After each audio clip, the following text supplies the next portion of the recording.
So now we've talked quite a bit recently about how so-called independent media is a cesspool, and it's actually not even independent media anymore. There's old corporate media, legacy media, mainstream media. That's one group. Now the other group is new corporate media. That's what so-called independent media is. There are some people in this space who are still principled. They still care about where their funding comes from, and they avoid conflicts of interest.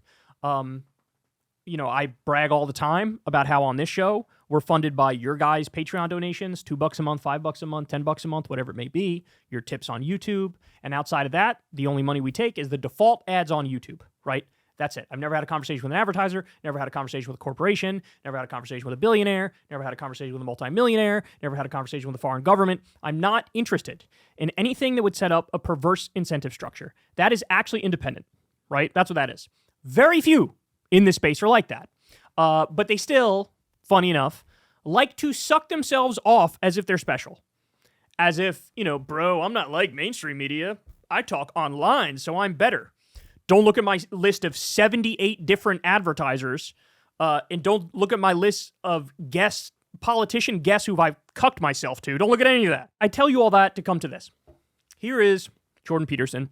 Jordan Peterson started out as, the psychologist guy who was calling out woke culture stuff, but he really leaned heavy into sort of like self-help stuff, right? I'm a psychologist. I'm going to try to help young men out. Wipe your ass, clean your room, shut the fuck up, don't be so arrogant, get your shit together, yada, yada, right? And at that time, he had a very, very large following.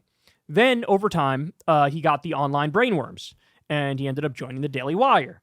And, there's a trajectory there that's very similar to many podcasters and comedian types where it's like, start out like relatively independent, doing your own thing, slowly but surely take the next step where you become part of an official organization or you incorporate your own show or whatever. And then eventually it's just sold out to big money donors, take all the money in the world, start sucking off Republican politicians. And now we finally hit Jordan Peterson's final form. This is his final form. So short clip here that I'm going to show you, but listen now to how he talks about Trump. This is a guy who, it wasn't that long ago, it was only a few years back, where he would describe himself as more of a centrist, right? Now he says stuff like this. Trump is indisputably extroverted, and extremely so.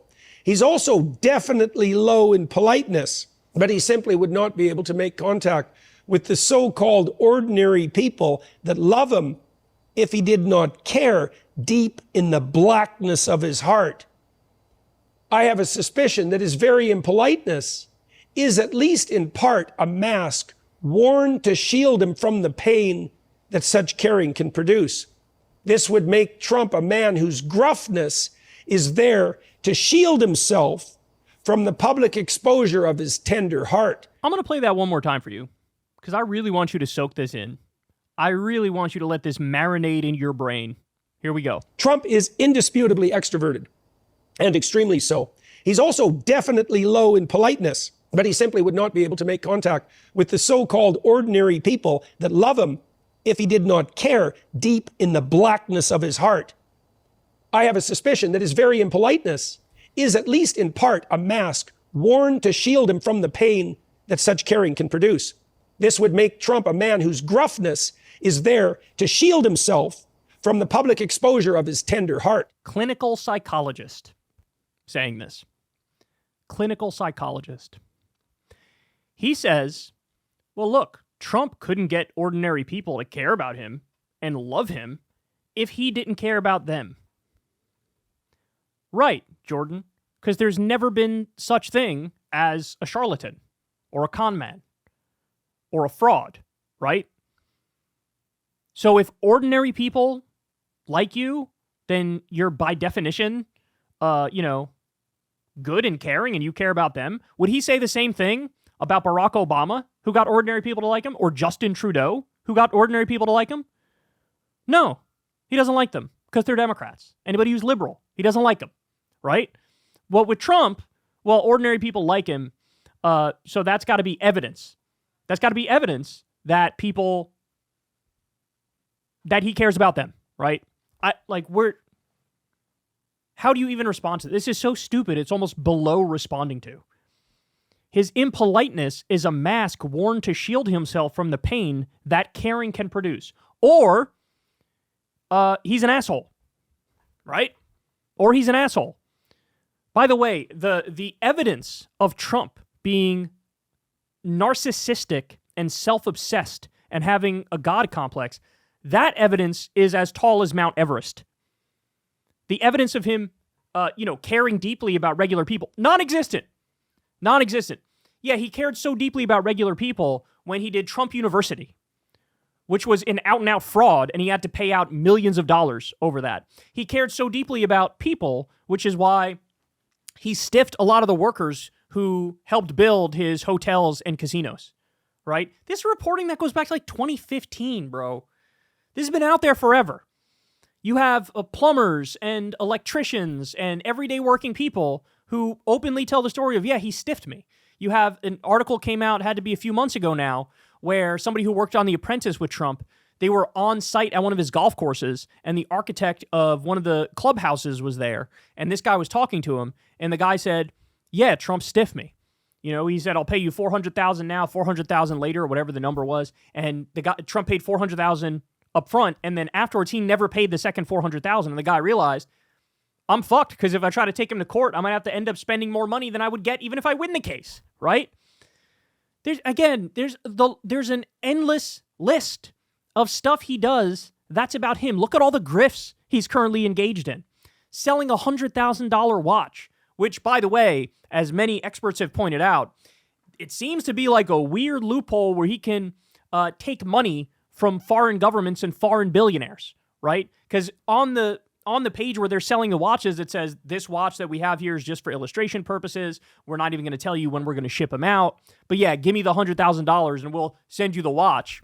And it's like, well, that the Saudis can send you, hey, let me get 30 watches or whatever, 100 watches, whatever it might be. The Israelis, same thing. And this is a guy who has a laundry list. Jared Kushner took $2 billion from Saudi Arabia. Trump already took tens of millions of dollars from Saudi Arabia for his live golf tournaments. And by the way, when he was in office, he vetoed a bill that would have stopped us from arming Saudi Arabia as they committed genocide in Yemen. I mean, the endless list of corruption and self-dealing, right? He took $1 million from the predatory payday loan industry, and then when he got in office, he dropped all the court cases into them and dropped the new regulations that were going to go into effect against them. The idea that, bro, he just cares so deeply, and that's why he's such an asshole. I mean, he's literally flipping the reality on its head, right? I know this guy's an asshole who whines 24/7 on the campaign trail about him and his own problems, but that's just proof of how much he loves you and cares about you, which is why, 200,000 jobs were outsourced under him because he cares so deeply about regular people, why he cut taxes overwhelmingly for the wealthy and corporations, right? Well, how is this caring about the average person? How?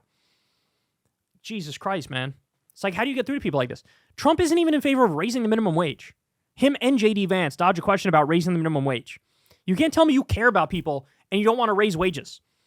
2 million people with Trump's time in office lost health care. Under Democrats, 50 million gained health care. 2 million lost it under Trump. But somehow he cares about ordinary people? He cares about ordinary people.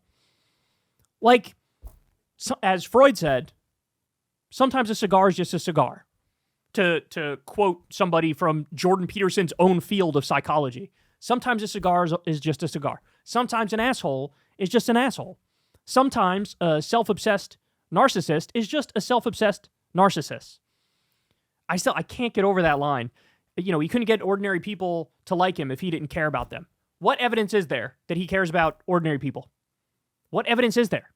Every policy he, did was in favor of his donors and the wealthy, right? His impoliteness is a mask worn to shield himself from the pain that caring can produce. You know what Donald Trump cares about? Donald Trump. That's why Mike Pence was his little sycophantic bitch boy. He did everything Trump wanted, and the one time Pence stood up and said no, after that, he was done.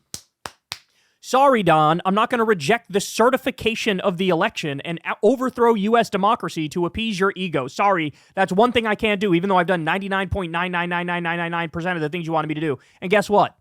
Then, when people were chanting, hang Mike Pence on January 6th, Trump was like, he deserves it. Cares about other people. I'm happy they took away his license. because he's not doing his job, right? He's not doing his job. He's not. It's like if you're a professional hockey player and you don't know how to skate. It's like, should that person really be a professional hockey player? No. Should Jordan Peterson really be a clinical psychologist? No. He's just spewing bullshit that just matches with his own political opinions. And by the way, again, centrist my ass cheeks. You're not a fucking centrist. You're a Trump cuck. Own it. It's nothing more disgusting than the people who posture, bro, I'm an independent thinker and I happen to agree with the right on absolutely everything ever.